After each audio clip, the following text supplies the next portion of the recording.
Hi friends. 10वीं कक्षा की हिंदी की यह कविता है वर्ष ही जलद। और वर्ष ही जलद यह तुलसीदास की स्वरचित रचना है। तो वर्ष ही जलद यह तुलसीदास की स्वरचित रचना एक रामायण उन्होंने लिखित स्वरचित बहुत बड़ा ग्रंथ उनका वह है रामचरितमानस।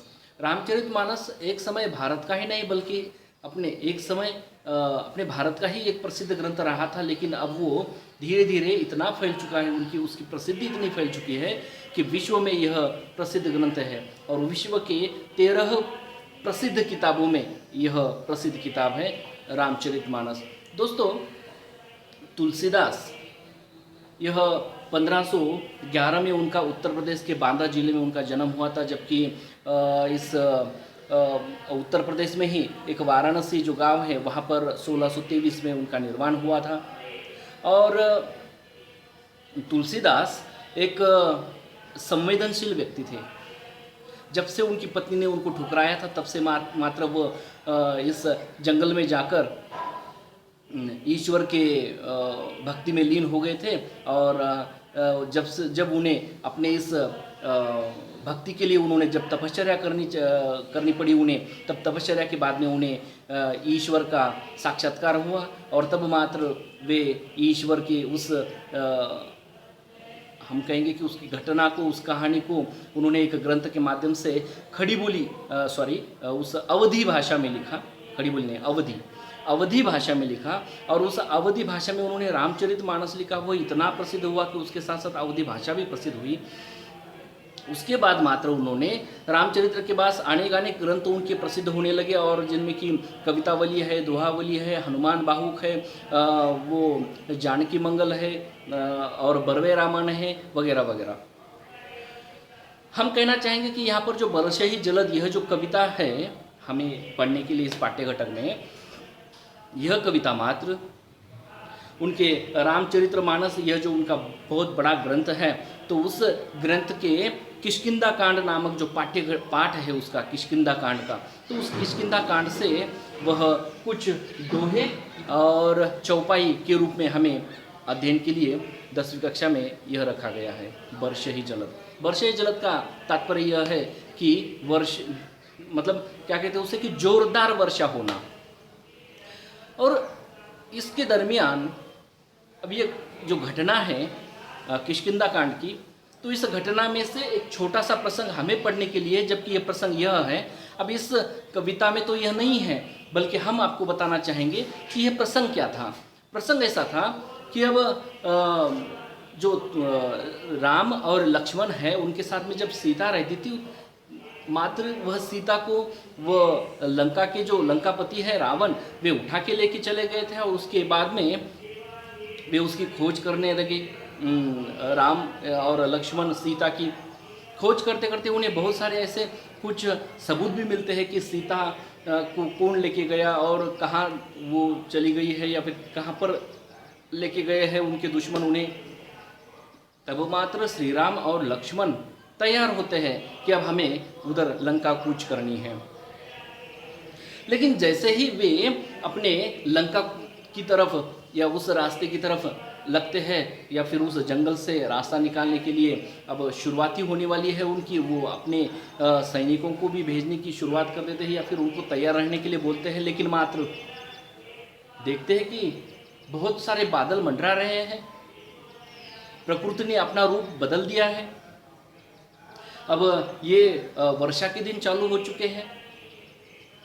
फिर श्री राम के मन में कुछ भय निर्माण होता है, डर निर्माण होता है कि जैसे ये बादल मंडरा रहे हैं, बिजली कड़क रही है, और उन्हें अपने पत्नी की मतलब सीता माई की याद आती है, यानी कि उनकी पत्नी सीता की याद आती है, और वे डरे हुए हैं मन में कुछ उसकी यादों को लेकर कि अब सीता नहीं है मेरे पास, और ये कितने सारे बादल अब कड़क रहे हैं, ये बिजलियाँ, मेरी सीता कहाँ होगी। सीता की उन्हें याद सता रही है।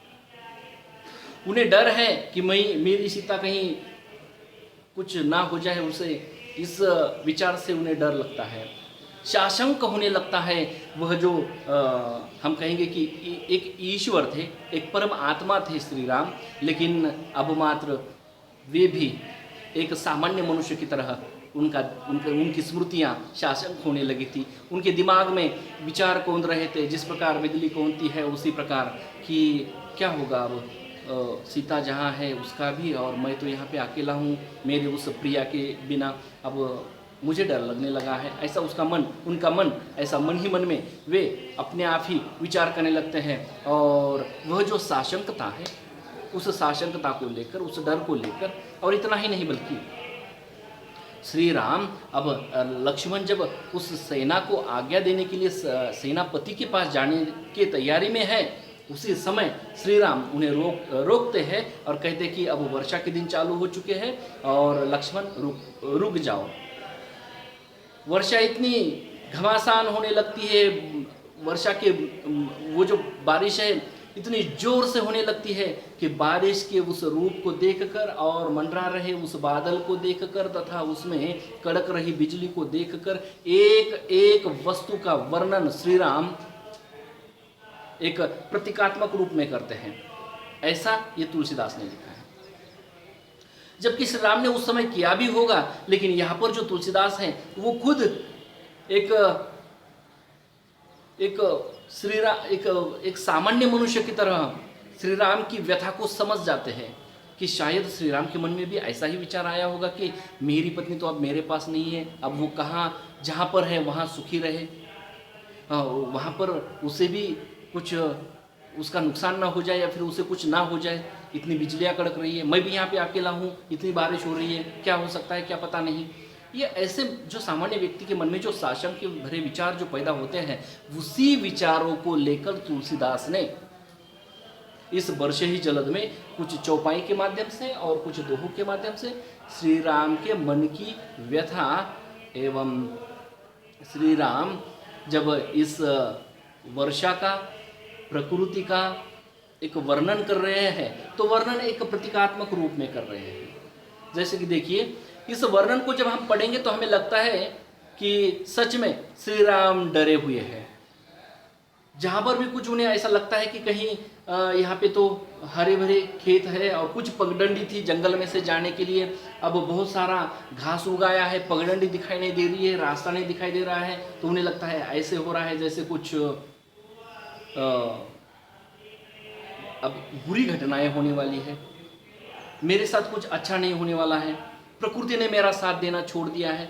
ऐसे ऐसे विचार जब यहाँ इसमें लिखे हुए आप जब पढ़ेंगे तब मात्र आपको लगेगा कि सच में डरा हुआ व्यक्ति ऐसे ही विचार करता है। इतना ही नहीं तो ये जो है जल किसी एक गड्ढे में जाकर, अब जब पानी बरसात होती है तो पानी बहते हुए चला जाता है, तो जब जल अब एक किसी गड्ढे में जाकर वो सिमटने लगता है, अंदर जाने लगता है या फिर वहाँ पर जमा होने लगता है, तो वे कहते हैं कि अब ये जो है एक सद्गुण व्यक्ति की तरह है। अब मतलब कैसे, उसे कहते हैं कि दुविधा भरे विचार। यहाँ पर दुविधा भरे विचार हैं। कभी कभी वे कहते हैं कि ये प्रकृति उसका साथ नहीं दे रही है, या फिर वे समझते हैं कि प्रकृति मेरा साथ नहीं दे रही है, बाट या फिर जो जाने की वाट है या रास्ता है या जो यह मार्ग है, ये जो पदमार्ग है वो बंद हो चुका है या फिर कहीं दिखाई नहीं दे रहा है कहाँ से है और कहाँ से चालू होता है, मैं कैसे चले जाऊँ या फिर हमें कैसे जाना है, हमें सैनिकों को लेकर वगैरह, ये ऐसे जो मन के विचार हैं उनके वो। और दूसरे जो विचार है कि कहीं देखते हैं प्रकृति की यह हालत कि बहता हुआ पानी गड्ढे में जमा हो रहा है, तो वे कहते हैं कि एक सद्गुण व्यक्ति की तरह है। जिस प्रकार सद्गुण व्यक्ति कैसे धीरे धीरे ज्ञान का संचय करता है और फिर उसका ज्ञान बढ़ने लगता है, और मात्र यह जो गड्ढा एक समय राह देख रहा था कि मेरे पास कुछ भी नहीं है, मैं खाली खाली हूँ, और वही अब खाली खाली गड्ढा धीरे धीरे भर रहा है। मात्र वे समझ जाते हैं कि मैं भी अब राह देखूं कि ये जो प्रकृति है उसने मेरा साथ छोड़ दिया है, एक समय ऐसा आएगा कि प्रकृति ही मेरा साथ देने लगेगी, तो रुकना मेरा कर्तव्य है, रुकना हर व्यक्ति का कर्तव्य है। दोस्तों, ये जो तुलसीदास का ये जो वर्षे ही जलद, ये जो कविता है, जब आप पढ़ेंगे तो थोड़ा सा संवेदनशील मन रख कर उसका विचार करो कि आपको वो यह कविता मार्गदर्शन करेगी कि जीवन में कभी भी हारना नहीं है, क्योंकि हार जीत तो होते रहती है जिस प्रकार दिन रात चालू होता है। दिन रात जिस प्रकार होता है उसी प्रकार हार जीत होती रहती है, कभी जीत होगी कभी हार होगी। तो जब हार जाएंगे तब डरना मत, और जब जीतोगे तब अहंकार करना मत। तो देखिए अब हम उसको पढ़ने वाले हैं तो उसको हम समझेंगे। ओके ठीक है, देखो घन घमंड यहाँ पे है, घन घमंड नभ गैरदत्त घोरा।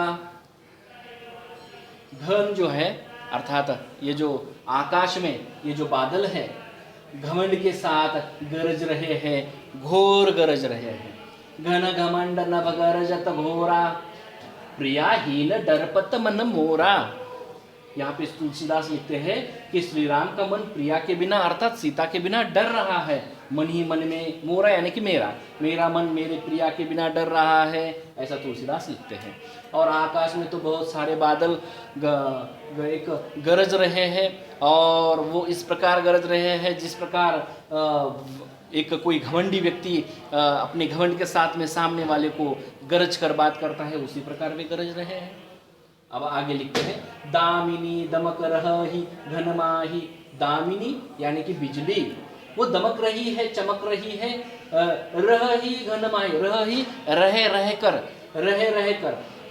कर यहाँ पे दामिनी अर्थात बिजली जो है उस गरजने वाले उस बादलों के आजू बाजू में चारों ओर इधर उधर रह कर वह बिजली कड़क रही है, चमक रही है। और वह मात्र उसका चमकना, उसका कड़कना, देखिए मैंने पहले ही कहा था आपको कि यह प्रतीकात्मक कविता है, प्रतीक दिया गया है इसे कि उसका कड़कना या चमकना उस प्रकार है या उस समान या उसके भांति मुझे लग रहा है। मुझे यानी कि उस श्री राम को ऐसा लग रहा है कि खल कै प्रीति जथा थीर नाही।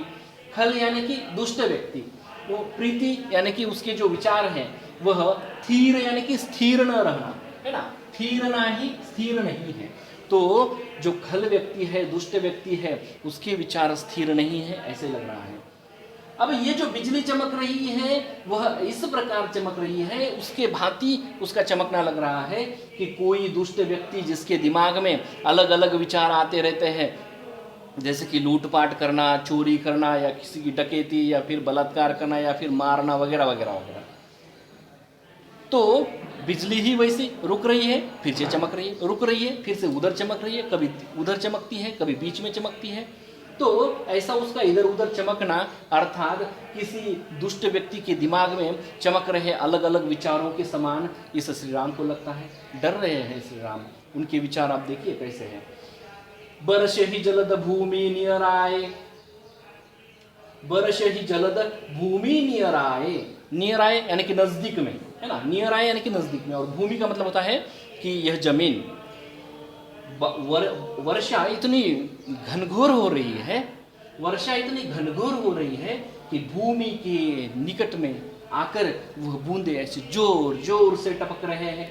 भूमि के निकट आकर बूंदे ऐसे जोर जोर से टपक रहे हैं।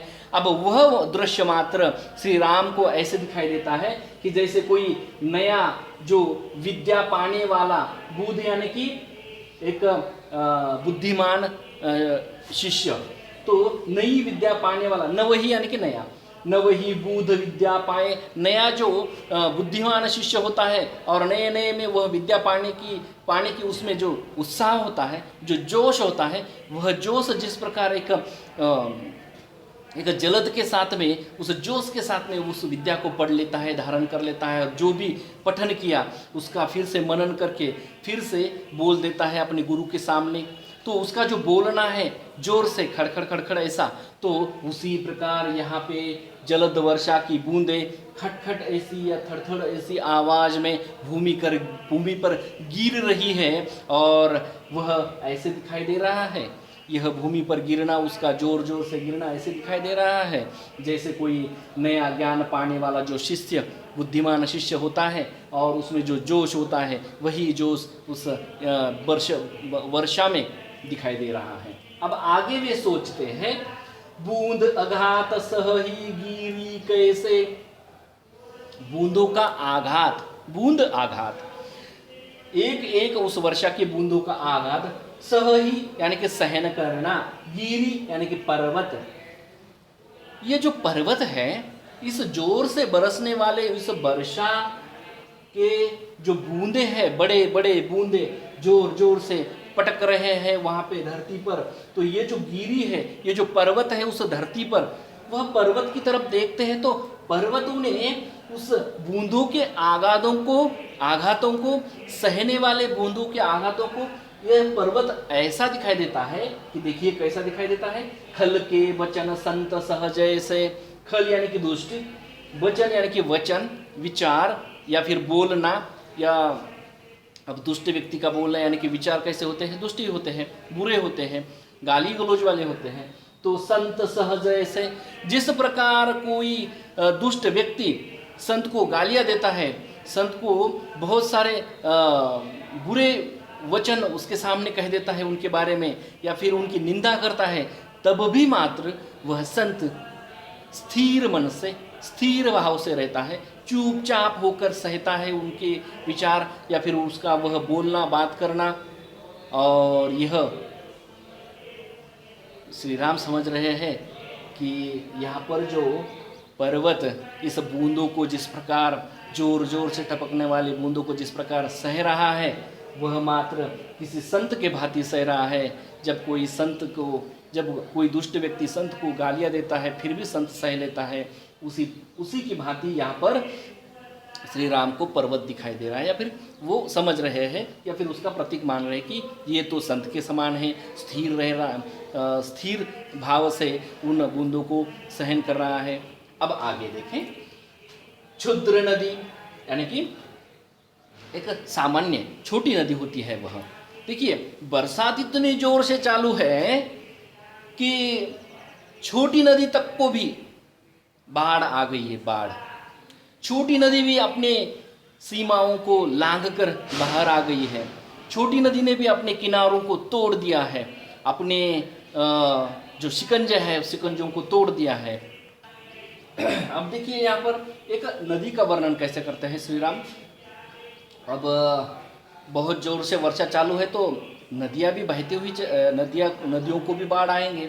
लेकिन एक क्षुद्र नदी, जब किसी को एक समय था कि उसमें कभी पानी भी नहीं था, अब वो मात्र उसमें बहने वाला पानी उसके तीरों को तोड़कर चल रहा है, उसकी श्रृंखलाओं को तोड़कर, उसके सीमाओं को तोड़कर, नियमों को तोड़कर पार करते हुए चल रहा है। देखिए क्षुद्र नदी भरी चली तोराई, तोराई यानी कि तोड़कर, क्षुद्र नदी भरी चली भर भर कर चलना, क्षुद्र नदी भरी चली तोराई, जस थोरेहु धन खलत इतराई।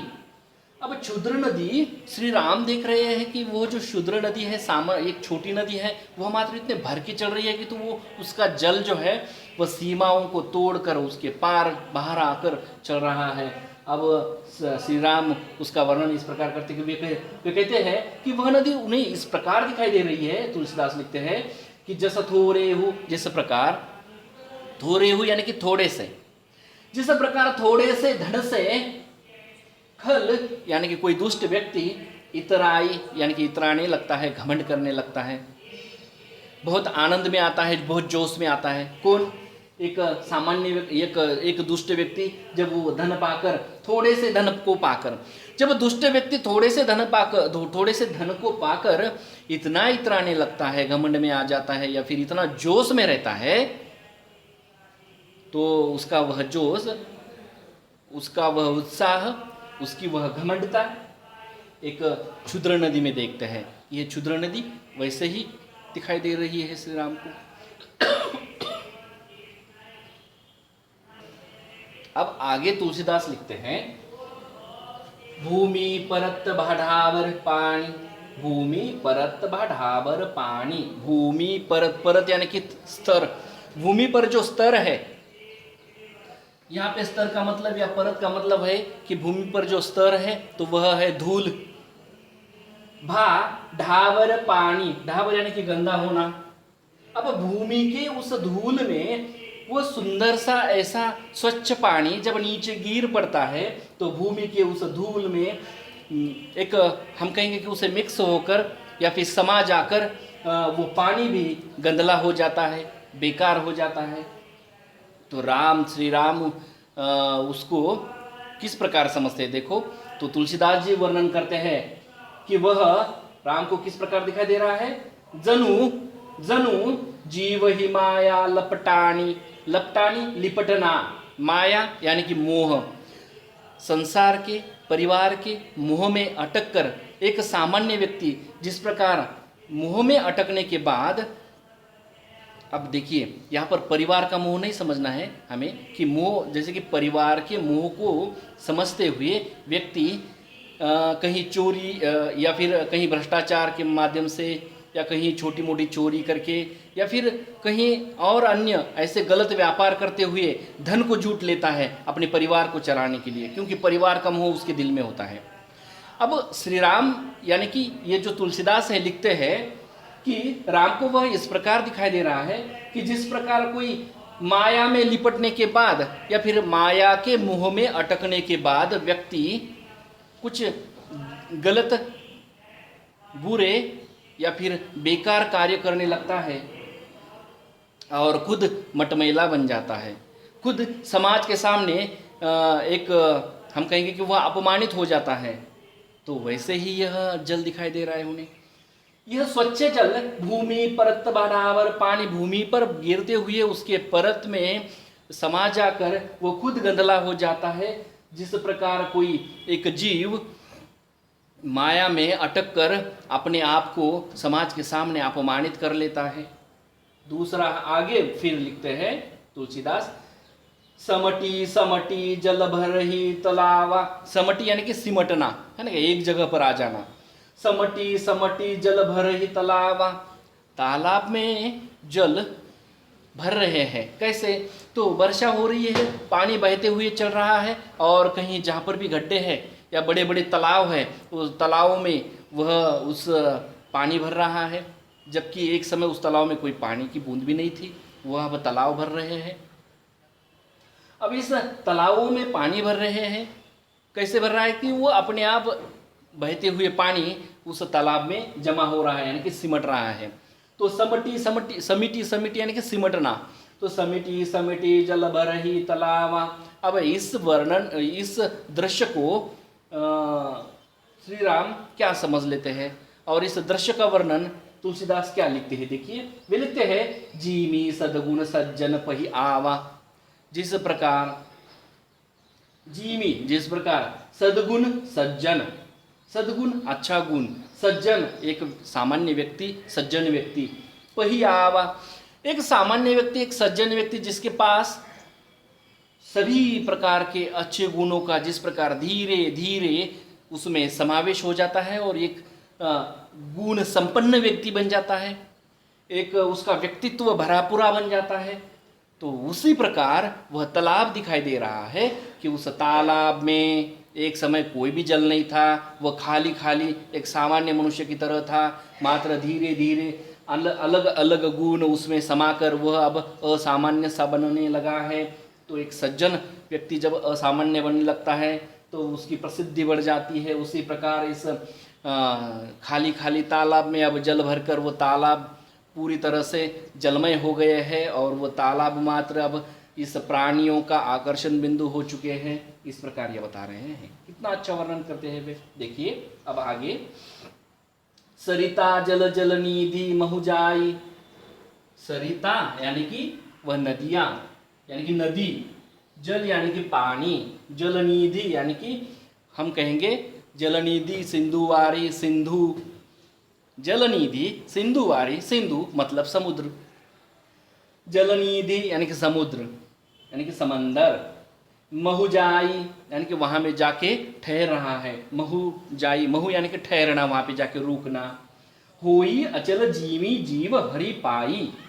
देखो अब ये जो प्रकृति का ये जो वर्णन है कि कहीं बहुत वर्षा होती है, फिर बिजलियाँ कड़कने लगती है, फिर ये भूमि पर जो जल है जोर जोर से टपकता है, फिर गिरी पर भी टपकता है, फिर ये पानी जो है बहते हुए कहीं तालाब में समा जाता है, कहीं पानी वो कीचड़ बन जाता है या गंदा या मटमैला बन जाता है, कहीं पानी वो तालाब में जमा हो जाता है, या फिर कहीं हम कहेंगे कि नदियाँ बढ़ चढ़ कर बह रही है, बाढ़ आ गई है उसे, या फिर कहीं नदियाँ मात्र अंत में वो समुद्र में समा जाती है लास्ट में।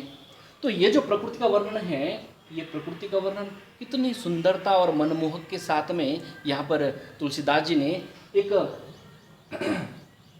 प्रतीक के रूप में उसका वर्णन हमारे सामने रखा है कि हम जैसे जीव है, इन जीवों को लेकर इधर इस प्रकृति का वर्णन है। जिस प्रकार जीवों के गुण हाव भाव होते हैं उसको इस प्रकृति के साथ जोड़ दिया है और इस लेखन को उन्होंने जीवित कर दिया है। तो देखो लास्ट का हम पढ़ेंगे, सरिता जल जीदी महू जाई होई अचल जीमी जीव हरि पाई।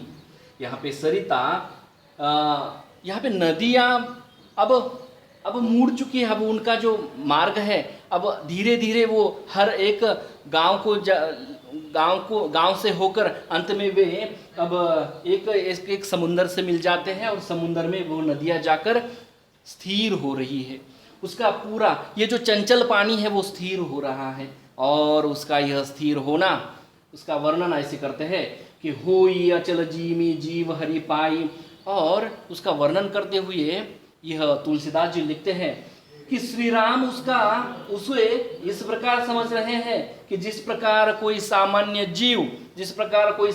जीव जब तक जीवित होता है तब तक चंचल होता है, अब अंत में वह जीव वह जो आत्मा है उस व्यक्ति की जब ईश्वर को मिल जाती है तब मात्र वह शांत होती है, उसकी आत्मा चंचल नहीं होती। उसी प्रकार जिस प्रकार यह जल चंचल होकर अब अंत में समुद्र में समा जाता है, स्थिर होता है, उसी प्रकार यह जो शरीर है व्यक्ति का वो इस धरती पर होकर वह चंचल होता है, लेकिन अंत में मात्र जब उसकी आत्मा ईश्वर से मिलती है या फिर हरि पाई, जीव हरि पाई, आत्मा जब ईश्वर से मिल जाती है तब मात्र वह अचल होती है, चलती नहीं, स्थिर होती है। अंत का दोहा है, दोहा हम समझेंगे, हरित भूमि तृण संकुल, हरित भूमि तृण संकुल। अब ये जो भूमि है हरी भरी हो चुकी है, तृणों से वह पूरी तरह से ढक चुकी है वह जमीन, और समुझी पर ही नहीं पंथ, और ऐसा दिखने में आ रहा है। इतने तृण का मतलब होता है कि हम कहेंगे उसे घास, इतने घास बड़े बड़े हो चुके हैं इस जमीन पर, घास इतना जमा हो चुका है, इतना लंबा लंबा हो गया है कि ऐसे दिखाई दे रहा है जैसे कोई यहाँ पे एक पंथ था, एक मार्ग था, एक रास्ता था, अब मात्र वह रास्ता नहीं दिखाई दे रहा है, पूरी तरह से उस हरे भरे इस प्राकृतिक घास से पूरी तरह से ढक चुका है। मतलब वर्षा के बाद में वर्षा के बाद में जो यह धरती में जो बदलाव होता है वह बदलाव यहाँ पर दोहे में बताया है। अब कहते हैं कि जीमी पाखंड विवाद ते लुप्त हो ही सदग्रंथ, और यह जो हरी भरी भूमि, एक समय भूमि पर कुछ भी नहीं था, जबकि वर्षा के बाद में उस पर लंबे लंबे घास उगाते हैं। कुछ दिनों के बाद में ये घास इतने लंबे होते हैं कि वहाँ से जो कोई पगडंडी वाला रास्ता होगा या मार्ग होगा तो वह मार्ग भी पूरी तरह से ढक जाता है, और उस ढके हुए मार्ग का वर्णन तुलसीदास लिखते हैं कि राम इस प्रकार कर रहे हैं, कहते हैं कि कोई पाखंड जब विवाद करने लगता है, कोई दुष्ट व्यक्ति विवाद करने लगता है, जब दुष्ट व्यक्ति अपनी दुर्बुद्धि चलाने लगता है, तब मात्र अच्छे जो ग्रंथ होते हैं सदग्रंथ वो भी लुप्त हो जाते हैं, क्योंकि बुरे व्यक्ति का ही सुनना पड़ता है, क्योंकि उसका दराना होता है, उसका एक अहंकार जगा हुआ होता है। तो यह जो भूमि पर तृण है वह अपना अहंकार दिखा रहे हैं और उस मार्ग को ढक कर रख रहे हैं। जिस प्रकार यह मार्ग एक सदग्रंथ के समान है, तो अच्छे वाले ग्रंथ भी या फिर उसका ज्ञान भी कोई काम नहीं आता अच्छे व्यक्ति के लिए या सज्जन व्यक्ति के लिए। जब बुरा व्यक्ति सज्जन व्यक्ति को गालियाँ देने लगता है या फिर उसके साथ में झगड़ने लगता है या विवाद करने लगता है यह पाखंड व्यक्ति, तब मात्र सदग्रंथ से मिला हुआ ज्ञान उसका कोई काम नहीं आता। इस प्रकार वे उसका वर्णन करते हैं। यहाँ पर अब हम रुकेंगे और अगले वाले वीडियो में अगले वाले जो चौपाई है और दोहा है उसका वर्णन हम इसी प्रकार एक सखोल मात्र में या फिर हम कहेंगे कि सूक्ष्मता से उसका वर्णन करेंगे। ठीक है, जब तक के लिए धन्यवाद। ओके, शुक्रिया, बाय बाय।